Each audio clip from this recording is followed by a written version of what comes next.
Hello friends, very good morning to all of you and most welcome to join this session। आज के session में हम समझेंगे headline मुद्रास्फीति क्या होती है, हेडलाइन इन्फ्लेशन किसे कहते हैं। ठीक है, तो चलिए समझते हैं एक्चुअली ये है क्या। तो सबसे पहले देखिए, मुद्रास्फीति हमने समझ लिया था कि अगर ग्रुप ऑफ थिंग्स का मतलब एक ऐसा नहीं है किसी पर्टिकुलर वस्तु का, यानी कि केवल एक वस्तु का दाम में अगर वृद्धि हो रही है तो उसे हम मुद्रास्फीति नहीं कहते। लेकिन अगर जैसे मान लीजिए ये कोई टोकरी है, इसमें बिस्किट भी है ना, कपड़े भी हैं, फिर उसमें आपके खिलौने भी हैं, आपका राशन पानी भी है ना। अगर इन सभी का दाम एक साथ बढ़ रहा है, ठीक है, और मुद्रा का जो वैल्यू है वो कम हो रही है, तो इसे हम बोलते हैं मुद्रास्फीति। ठीक है, ऐसा नहीं कि केवल क्लॉथेस का, अगर केवल एक कपड़े का दाम बढ़ रहा है तो उसे मुद्रास्फीति बोलेंगे, नहीं। तो अब देखिए हम समझते हैं क्या हेड लाइन इन्फ्लेशन, ठीक है, या हेड इन्फ्लेशन, तो ये क्या होती है।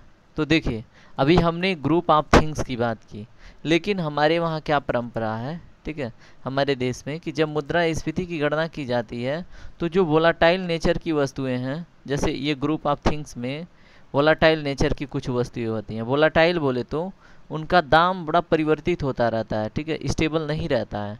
तो ऐसे वस्तुओं को हम बोलते हैं क्या, वोलाटाइल नेचर की वस्तुएं। अब इसमें आपकी हो जाती है एनर्जी, ठीक है, उसके बाद क्या हो जाता है फूड्स, और फूड्स एंड बेवरेज, बहुत सारी चीज़ें हैं जिनके मतलब जो जिनका दाम जो है बड़ा वोलाटाइल नेचर का है। वोलाटाइल बोले तो जैसे पेट्रोलियम उड़ जाता है तो उसे हम क्या बोलते हैं, एक वोलाटाइल लिक्विड बोलते हैं। तो वैसे ही जब किसी वस्तु के दाम में बड़ा ताक्षणिक परिवर्तन होता है, बढ़ता घटता रहता है, वो क्या करती है, मुद्रास्फीति की गणना में प्रभाव डालती है। तो हम क्या करते हैं, एनर्जी और फूड्स ऐसे चीज़ों का दाम साइड में निकाल लेते हैं, ठीक है, और इन वस्तुओं का गणना अलग से करते हैं। तो उसे हम बोलते हैं कोर इन्फ्लेशन। ठीक है, क्या बोलते हैं उसे, कोर इन्फ्लेशन, कोर मुद्रास्फीति। ठीक है, लेकिन जब हम क्या करते हैं, एनर्जी और फूड्स को भी इसमें इंक्लूड करके एक साथ मुद्रास्फीति का गणना करते हैं तो इसे बोलते हैं हेडलाइन इन्फ्लेशन। ठीक है, चलिए फिर से समझते हैं हम।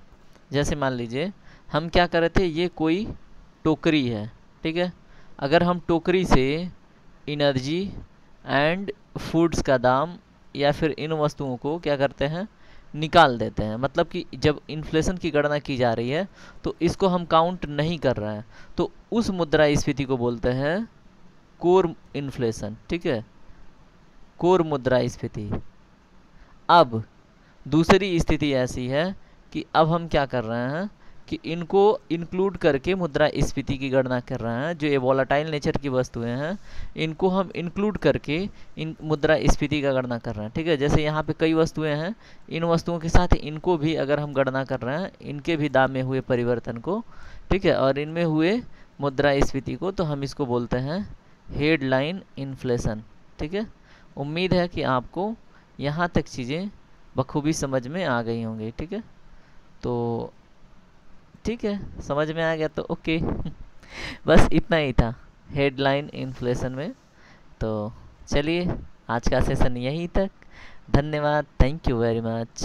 देखिए अगर ऐसे छोटे मोटे सेशन आपको पसंद आते हैं, कॉन्सेप्ट क्लियर होता है, तो लाइक कमेंट शेयर और सब्सक्राइब करके हमसे जुड़ जाइए और अपने दोस्तों को भी जोड़िए, बोलिए कि हाँ यहाँ पे कॉन्सेप्ट क्लियर होता है। Okay, thank you.